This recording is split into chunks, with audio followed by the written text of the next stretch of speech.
twisted minds unique.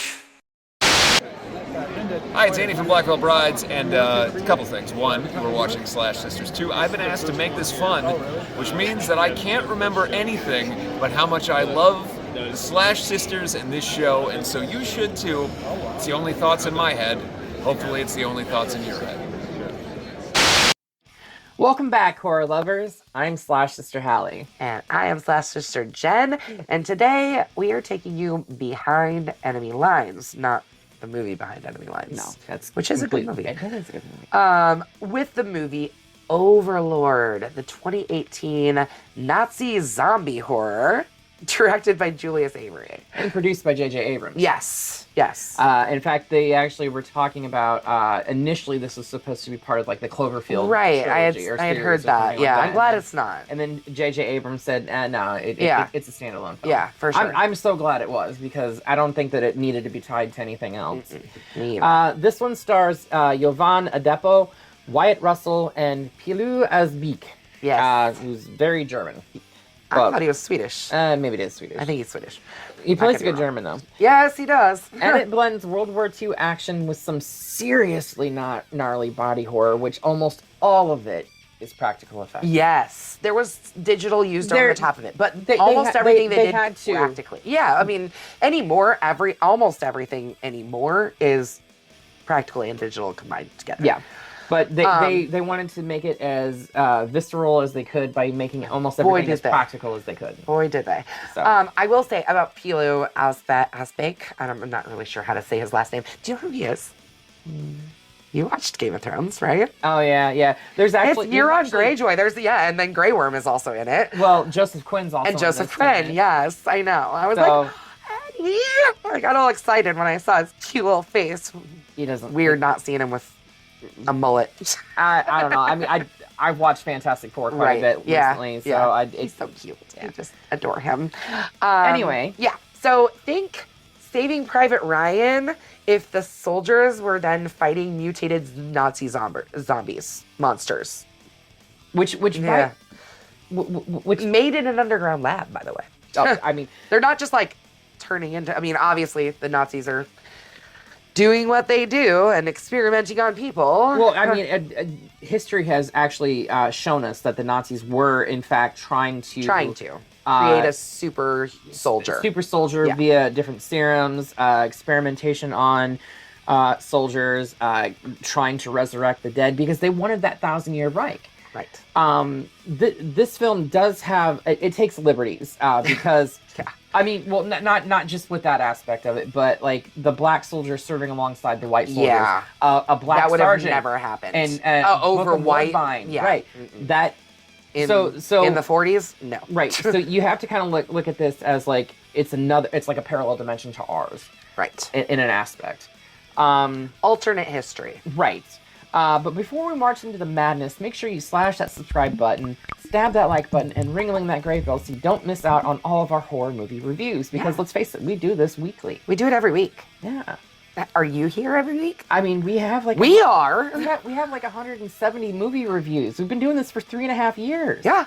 Keep up to date. Come on. Hit that button. Yeah. It's really easy. You just go...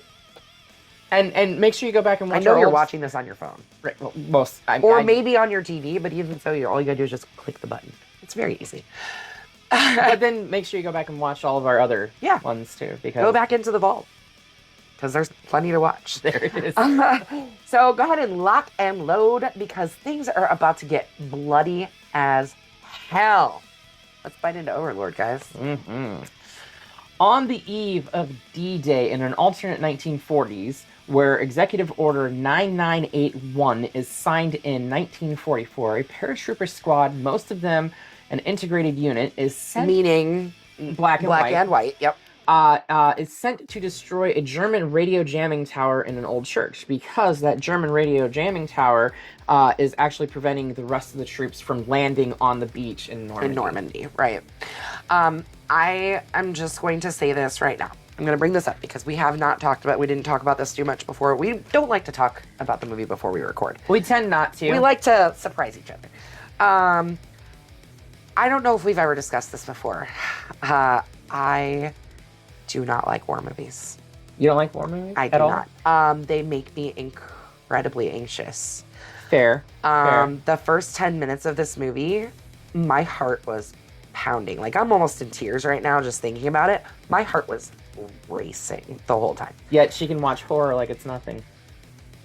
But she put me in, like, a real, actual situation where, like, this stuff really did happen. I mean, especially yeah. once, like, at the very start of the movie, not as bad, but once they, like, really get in there and their plane is being attacked and they're fighting to even just get off of the plane, pretty much from there until Boyce ends up, like, on the shore. I think I blacked out even. I was so panicked. Like, I was really... I'm not laughing at you. But, I don't do well with horror movies. I almost at the point where he was, like, actually in the water getting himself off of the parachute. I thought about turning it off and telling you I can't do it. I'm glad you stuck it out. I'm glad I stuck it out, too. But I thought about it. I really genuinely thought about it. And that's, like, the first time ever in all of the time that we've been doing this that I've ever even thought about turning something off. A film that takes place during a wartime setting, though. So. Yeah, and I know from my own history, like, I can't even watch Saving Private Ryan. I can't. There's a lot of movies that I just know Saving Private Ryan I'm never going to be able to watch though. it. Yeah, I've seen a majority of it in bits and pieces, but never been able to watch it all the way through because it makes me so anxious that from what I understand, and we're getting completely off we topic are, here. Sorry, guys. When Saving Private Ryan opened in theaters, there were some Normandy survivors that were there, and they were having PTSD watching that opening sequence. Yeah, I've never even been in war in any way whatsoever, and I felt like I was having PTSD symptoms. So, this movie was hard for me to watch. Once we got past a lot of the, like, bombing and shooting and stuff, like, the first probably half an hour of the film was really, really hard for me to watch. Understandable. But worth it. So if you were one of those people who came to watch this review because you couldn't make it through and you just wanted to hear what we have to say about it, go back and watch it because it is worth it. It really, really is. Stick it out. As I was just saying, their plane is shot down, and most of the squad, including squad leader Sergeant Renson, die either in the crash. Sergeant Renson is played by Bookham Woodbine. Yeah. They either die in the crash or are killed by Nazi soldiers and landmines. They, like, at some point, Boyce does end up, like, he gets back onto the shore and he sees the sergeant being detained, I guess, essentially by German soldiers, and he almost tries to intervene. But he doesn't, because there was nothing he could do. Well, Ford stops him. Again, there was nothing they could do except for sacrifice himself by calling himself out. Like, he was going to die if he did anything. Right. And the sergeant knew he was dead. He was fucked. He knew he was dead before... Yeah. You know, I mean, yeah. So, the four survivors, second in command, which was Corporal Ford, Wytt Russell's character, which, by the way, he is just so darn cute. He looks like his... He looks like his daddy. And I always thought Kurt Russell was so darn cute. He looks like Kurt Russell with blonder hair. Yeah. And I like that. Anyways, so Corporal Ford, Private Boyce, Private Tibbet, and Private Chase, who's the photographer. Played by Iain De Caestecker. Has he been in anything else that we've seen? He was... I didn't recognize him. He was Fitzsimmons in Agents of S.H.I.E.L.D. Oh, okay. The Sevens... Gotcha. Or Simmons or whatever. No, Fitz. He was Fitz. That's what it was. There was two characters, Fitz and Simmons. They called them both together Fitzsimmons. Gotcha. Yeah, so Tibbet is played by... I can't remember that guy's name, but he's been in a bunch of stuff. I love him. He's a really great character actor. I love his character in this movie. He's so funny. He's very much like a Brooklyn native and like, you know, sassy as fuck. Which is funny because he's like he plays that character like that. He must have like studied it really well. Or he have actually is from Brooklyn. He's from Akron, Ohio. Really? I looked it up earlier today. Yeah. So, because I was like, he's gotta be from Brooklyn or something, right? Like, or at least New York. Nope. Akron, Ohio. Anyways, great actor. Right. Really great actor. And then the guy that plays Boyce, we were just discussing this right before, is Jovan Adepo. yeah, and he plays Hanlon. What's his first Leroy name? Hanlon. Leroy Hanlon In Welcome to Derry. Yeah, so which is a show that we are currently watching. I'm catching up. I'm still a couple episodes behind, but yeah. So like, there's quite a few people. It's like, oh, I know that guy. Oh, I know that guy. Yeah. Yeah, what's funny is Wytt Russell, who obviously has gone on to play U.S. Agent John Walker in the MCU, actually initially auditioned for Captain America. Really? Back in the day. He didn't get it, obviously. He would have been a great Captain America. I mean, he did. He was Captain America, technically. Right. Just not the Captain America. Right, Anyway. The survivors meet Chloe, a young woman from the church's village, and take refuge in her house. Chloe lives there with her 8-year-old brother, Paul, and her aunt, who was disfigured by Nazi experimentations. Yeah. The same experimentations that are going on underneath the church. Right. I'm like surprised that they let that woman go back to her house. I'm wondering if there's a lot of deformed people in their homes in this town. Because I've seen this a few times. Right. My assumption with that is that because they Chloe allowed had them a connection. Well, they allowed some of them to go back to their house to see, one, their interactions with regular people, and to see if they would infect other people without infecting people that they didn't want to experiment upon. That makes sense. Yeah. That's my assumption with it. Yeah. Based off my study of like World War II history and stuff like that and everything. So. Okay. So Tibbet and Chase depart for the scheduled rendezvous site and a Nazi patrol led by Waffner. SS Happenstufer. Yeah. Waffner, which is like Franz Waffner. That's Euron Greyjoy's character. He comes to visit Chloe at the house. So like all the soldiers are in the, well, no, only 2 of them are still in the house, right? Like Ford and Boyce are still there. The other 2 have left to go and searched for. Oh no, they were going to like look for the site, right? So Waffner sends his men away and then proceeds to attempt to coerce Chloe into a sexual act, but by threatening to send Paul. Her little 8-year-old brother experimented on. Right. Boyce intervenes, much to Ford's dismay. He was basically like, Ford was like, we got to let this shit happen. But Boyce steps in and they capture Waffner. Right. Boyce actually is the moral compass of this group, while Ford is just trying to be a good soldier and follow his orders and do what he was fucking told. Right. He's there to do a job, and that's the job he's going to do. Boyce is the type of person that when he sees injustice, he's going to step in. Yep. He tried to step in for his sergeant. He tried to step in for her. It's not. He's going to continue to do this through the rest of the movie too. Boyce searches for Tibbet and Chase, witnessing Nazis burning disfigured villagers, and is forced by a dog into a truck carrying dead bodies to the church. Yeah. Boyce disembarks and I mean, the nice thing is like, he was kind of forced into the situation, but like, hey, he got into the church. He got into the church and he found a bunch of stuff that he was never, ever meant to see, nor was any man meant to fucking see. Boyce disembarks and finds an underground base housing a radio operating room and a laboratory where the Germans perform experiments involving a serum and a pit of black tar. And we're not talking about heroin here, folks. No. Boyce takes the syringe of serum and rescues Rosenfeld. That shit. Rosenfeld, another member of their... So Jacob basically got thrown out of that plane, and he was like, I'm right behind you, and then he almost didn't make it out of the plane. Boyce didn't. But he said, I'm right behind you. But the second he landed, he was immediately captured, and they immediately threw him into this church and started doing experimentations on him. In fact, he had some type of like hose stuck in his freaking abdomen. That he had it light, though. I'm not saying My gosh, you guys,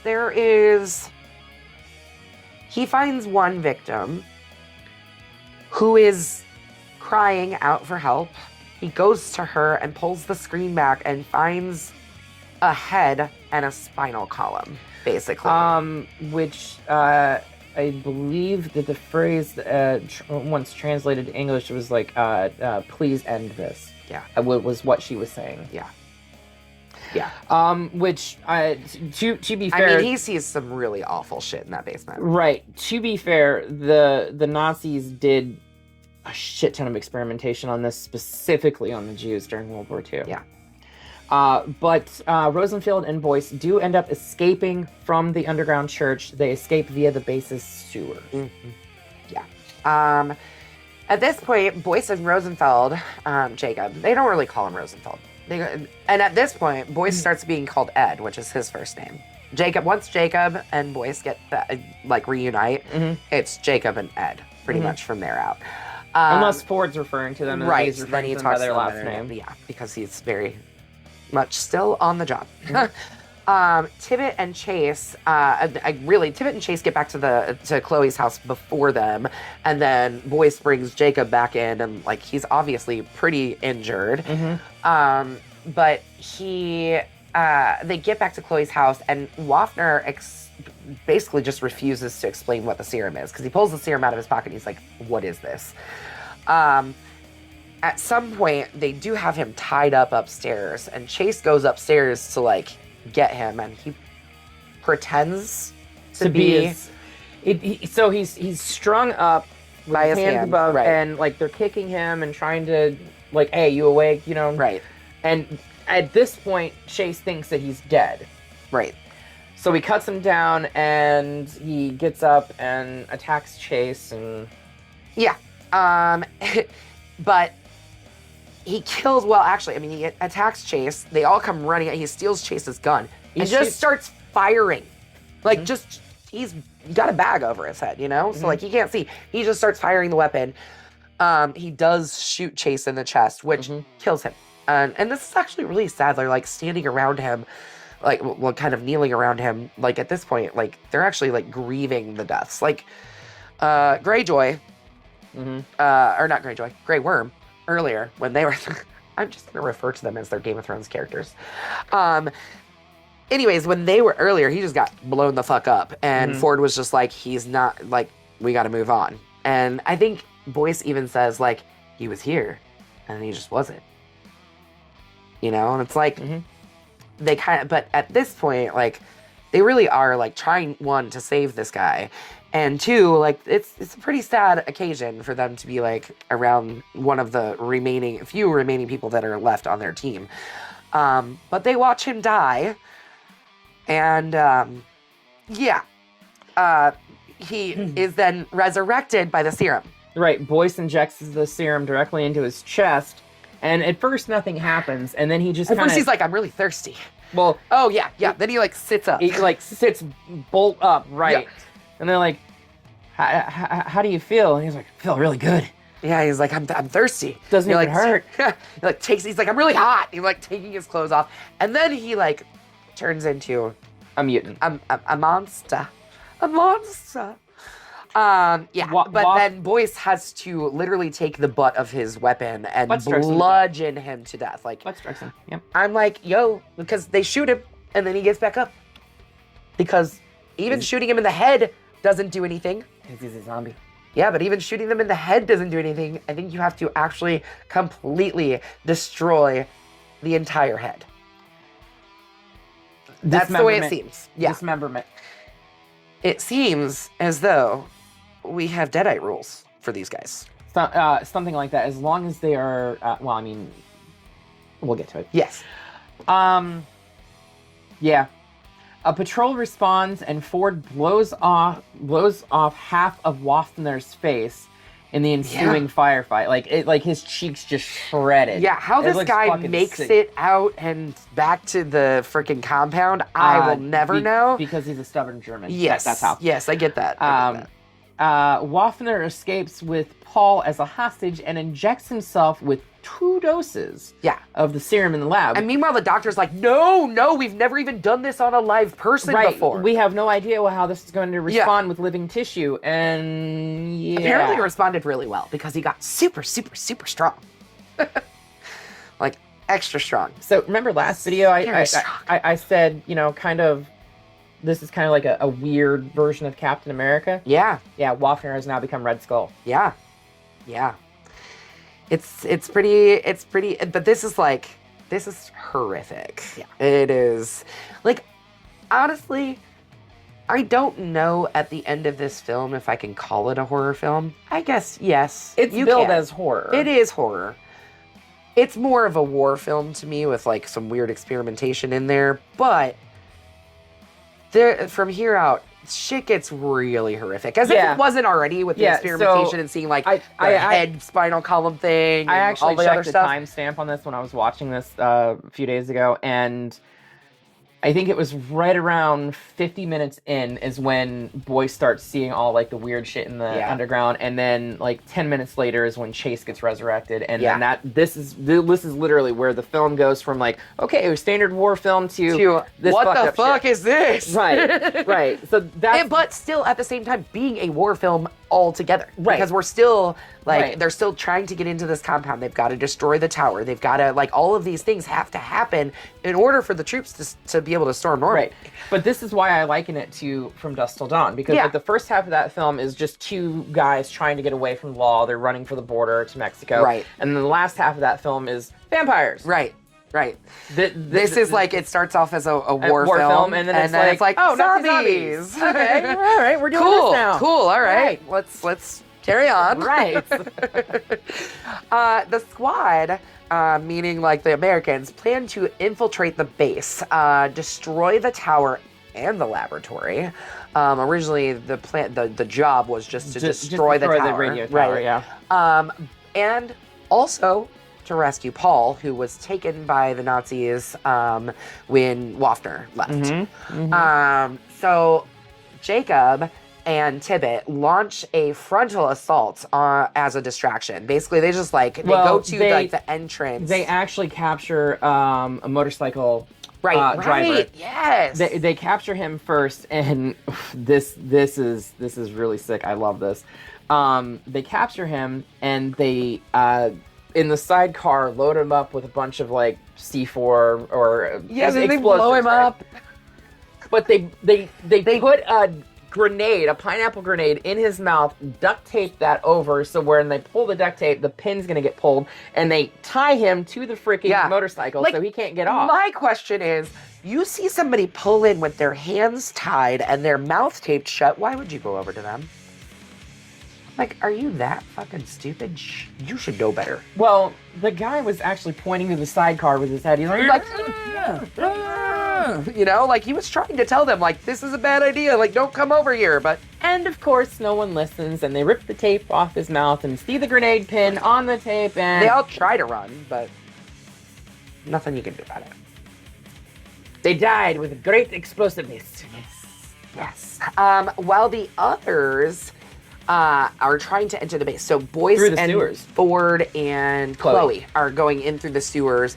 They're trying to kill as many of because I think they, like, when they were back at Chloe's house, they were talking, Ford and Boyce are talking, and he's trying to estimate how many officers he thinks are, like, German Nazis are there, and how many people they've got to, like, basically, and he says somewhere around 40, doesn't he? Mm-hmm. Yeah. And there's 4 of them, so. Did you notice, and I don't know if you did, because I didn't really notice this until I was reading trivia for this, nowhere throughout this film do you see the swastika. Oh, no, I didn't notice that. So you do see a lot of interesting runes, though. Which, and there was stuff is what that, they like, replaced the swastika with was like the Nordic rune that was on the runes. lighter. Right. Yeah. Which, that like, rune, the Nazis used runes in lots of different ways. They did. But did you also notice that Wytt Russell's character Ford has a scar on his cheek, and it is in the shape of a rune. I did not know. It is a protection rune. Yes. So just so you know, that I found that interesting because I started watching, like once I started seeing the runes kind of coming up more, I started like paying it a little bit more attention to like the different. I didn't really notice that there wasn't any swastikas, but now that you pointed out, it's like, oh yeah, I guess I didn't really see any swastikas. Because like the Iron Eagle, specifically during the credits when the credits start rolling, there's an Iron Eagle, and underneath the Iron Eagle, in typical fashion for the National Socialist Party, was the swastika. Right, but however, instead it had that rune. It had that rune. Yep. That rune that was on the lighter and everything like that. So it's just a little interesting tidbit. Yeah, that is interesting. So Boyce and Ford are able to get in there. Of course, Chloe goes looking for her brother immediately, which, like, Ford knew that. Boyce didn't think he was going to, but Ford was like, yeah, I knew that was going to happen. She actually confronts one of the Nazi soldiers and is like, "Where's my little brother? Yeah. Where is he?" And he takes her to like a room where like it's a dead person or whatever, and then Boyce shows up and rescues her because he was going to kill her. Yeah. But anyway. So they are able to plant the explosives, and Chloe is able to fight Paul. She sends him back to the village and kills one of the test subjects. Man, that guy was...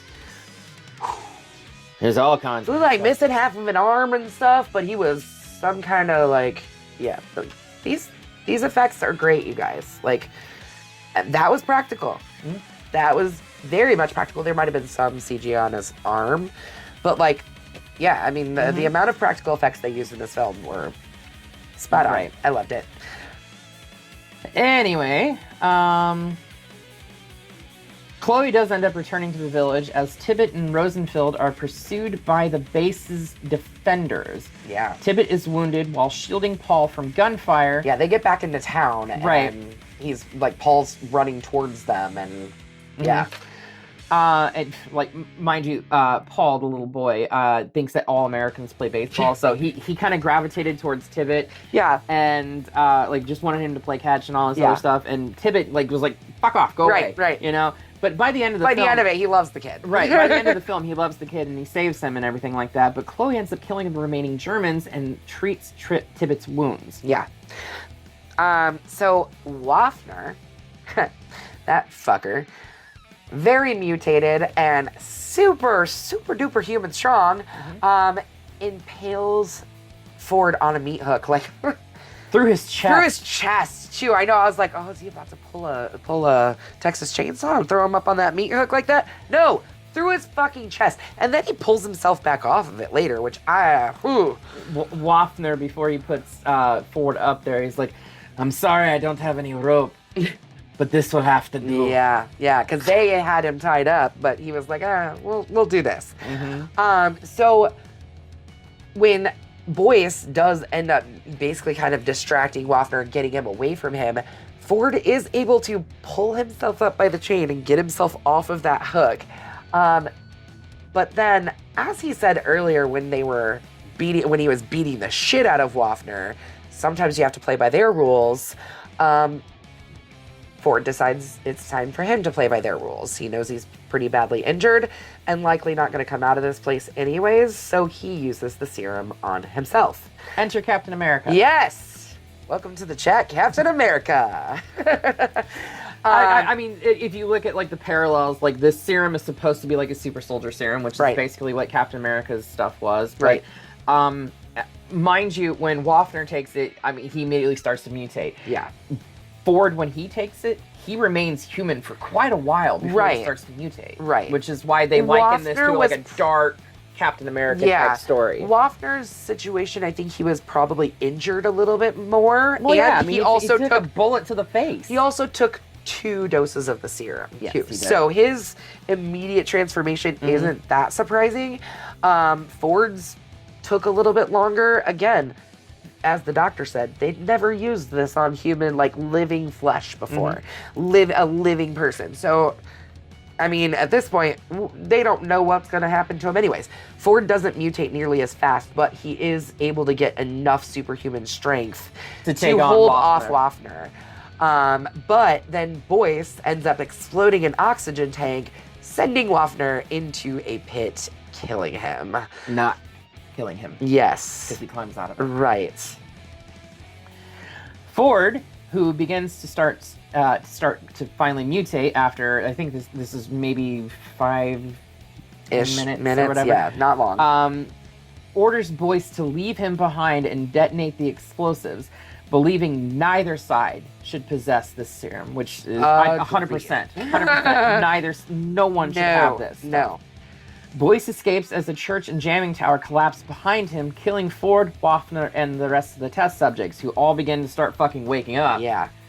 Which I thought was interesting. Yeah.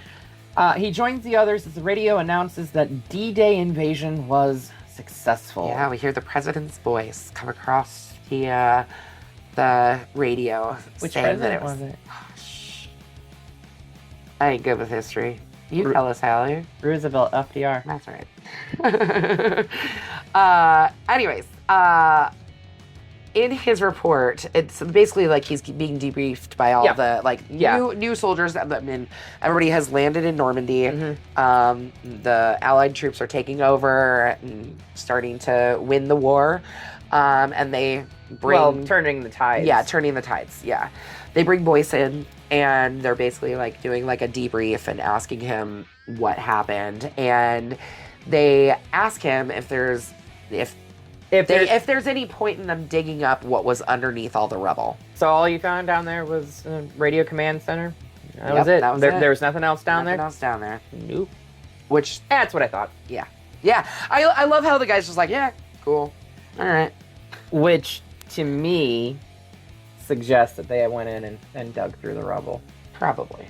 After Boyce, Tibbet, and Rosenfeld were folded into Charlie Company and were exfilled out of there. Which by the way, they fold them into Charlie Company, which they should have been just like gotten a ticket home after all of that. Well, and even Tibbet says that too. Well, Tibbet got shot in the fucking shoulder. He did. Rosenfeld was being experimented on by the Germans. And had a fucking port in his belly. Exactly. So they at bare minimum should have been sent back home. Boyce was largely uninjured. Unscathed, I can understand him being folded into Charlie Company. But yeah, they should have been fucking sent home after this. Yeah. That's not the case, though. And that is the end of the movie. This was straight up Bloody Machete Up. 2. I could not wait for you to watch this. I did not know you had a problem with war movies. Yeah, well, we've never really discussed it before. No. And we've never done a war movie on our channel before. This is the first one. The closest thing we did was Blood Creek with Michael Fassbender as a Nazi zombie. True, but that wasn't like... No. It wasn't conflict. Yeah, my I think where I get the anxiety from is like the actual battlefield scenes. I get that. It's just it's too much for my empathetic heart to handle. It makes me really upset. And I think a lot of it is because I know that that's what actually happened, and that's what's hard for me. Like, and a horror movie, most of the time I can separate that shit out. Like there's not a whole lot of horror films that really get to me. And after, they might get to me the first time and then not get to me after that. You know what I mean? Understandable. Completely understandable. For but me, anything having to do with war. Me too. I was honestly a little upset because I was like, oh, you got to stick this out. You can do it, And I was like, there was a good moment. I paused it at about 10 minutes. It was right after he lands in the water. Mm-hmm. And you had to reevaluate. I really did. I had to get up and walk around a minute. Like I had to like take a break and like get myself relaxed a little bit because my heart was pounding and I don't like feeling that way. My brain does that to me on its own anyways. I don't need a movie to do that too. I understand. But yeah, this is definitely 2 Bloody Machetes up from us to you. If you can handle the wartime situations, and watch you can, this. Because I usually can't, but I was able to handle it, so you can do it. Watch this because this, while it's an alternate history version of like events that could have happened in 1944, this is something that very well could have happened in our timeline. Yeah. Because we know for a fact the history has taught us that the Nazis were doing loads of experimentation on living and non-living subjects trying to establish that 1,000-year Reich. Right. So definitely check it out. Yeah. It's please worth do. a watch. Please do. Let's get it out of here for now. We're going to send it back to Normandy. Hallie. Fuck you. Fuck you. Allie. Fuck you. Christmas is upon us, It folks. is, you guys. It's December. It's is Christmas December. time. Well, it's not Christmas time yet. It is Christmas time. And It's Christmas time. It's not Christmas, but it is Christmas time. And I don't know if you guys remember.